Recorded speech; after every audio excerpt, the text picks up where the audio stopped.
But what and it would be mullet free. That was a spectacular mullet.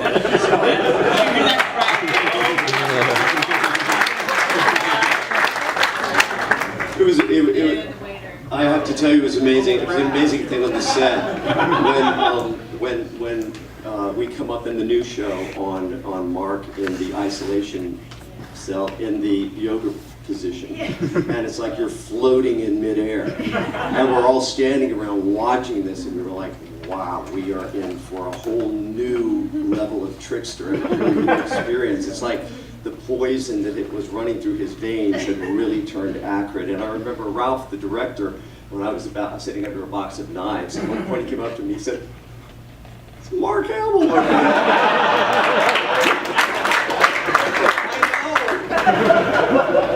Well, it's great because you have this character that, you know, he doesn't have the metahuman abilities, you know, he doesn't have any special superpowers, so the challenge for the writers would be to come up with things that are cerebral, and that's fun for the audience, because when you play a character that's insane, he's by definition unpredictable, and if he's unpredictable, he's rarely boring, and I like I say, I just had the time of my life, so I jumped at the chance to go. I mean, I was sort of hoping I thought it was going to be at Warner Brothers again.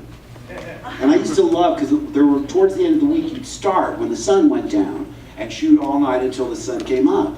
And believe me, you can get from Warner Brothers to Malibu at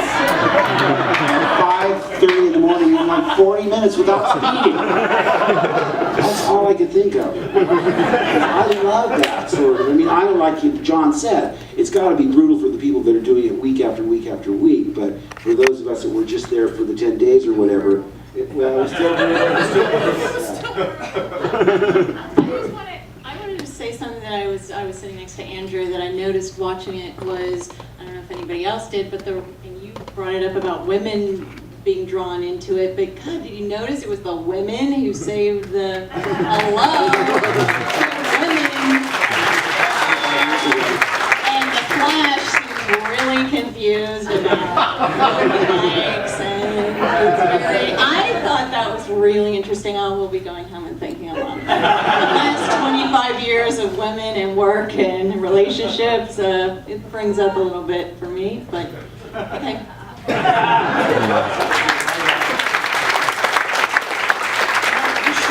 The show was on TV before there was a lot of digital effects available to anybody. You guys were doing things in a very different way than they do on TV today. Talk about the special effects on the show. I mean, the idea of the Flash himself is just such a hugely effects-heavy Well, concept. where's the effects producer? Leica, where are you? Are you here? There he is. He's hiding. Sell you a t-shirt. Yeah, I was thinking about this, that when we started the pilot, we were really nervous because digital didn't exist yet. There was no way to do digital effects. And if it did exist, we wouldn't know how to do it. So we went in and we did the pilot on film. And then this was done at the Post Group. I wanted to introduce Peter Moyers here. Peter, stand up for a second.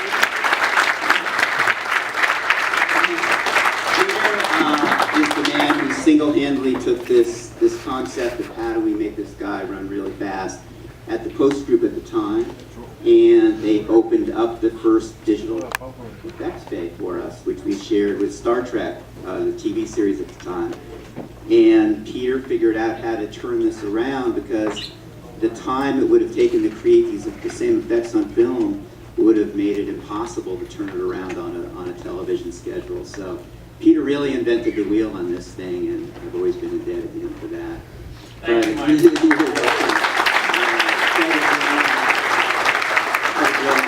just remember losing a lot of sleep because we had a budget and it was like $1,000 an hour to work in this digital bay. And I thought, how are we going to do this? And we were able to finally pull it off, but the effects budget for what it cost us at the time probably would be like 1/100th of the cost right now. So it was an interesting time, and here we are. The thing about the effects, and I tell anybody who will listen, is that they look beautiful on video, but the head of post-production of Warner Bros. At the time insisted that we put them through an optical printer and print them back to film so that they could have a negative for that future thing called HD that was coming out. So when they got printed in the optical printer, they all looked red and muddy, and it was really painful because we would see them in the bay or on the monitors and they looked fantastic, and then we had to print it all back. So maybe it'll all pay out someday and they'll do a Blu-ray or something and we'll see at least the whole show looking, except for the effects, looking pretty. But I always was really disappointed by that because they looked great and then the audience didn't see them the way they looked because we had to print it back to film.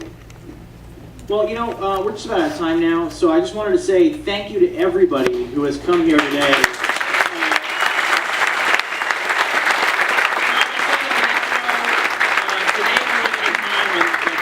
Superhero stuff is everywhere, and we take it for granted. You guys came along at a time when there was not a lot of this stuff, and you guys did it right and did it really well and really fun. I want to thank everybody who's up here today. I want to thank everybody who came out tonight for this really cool event.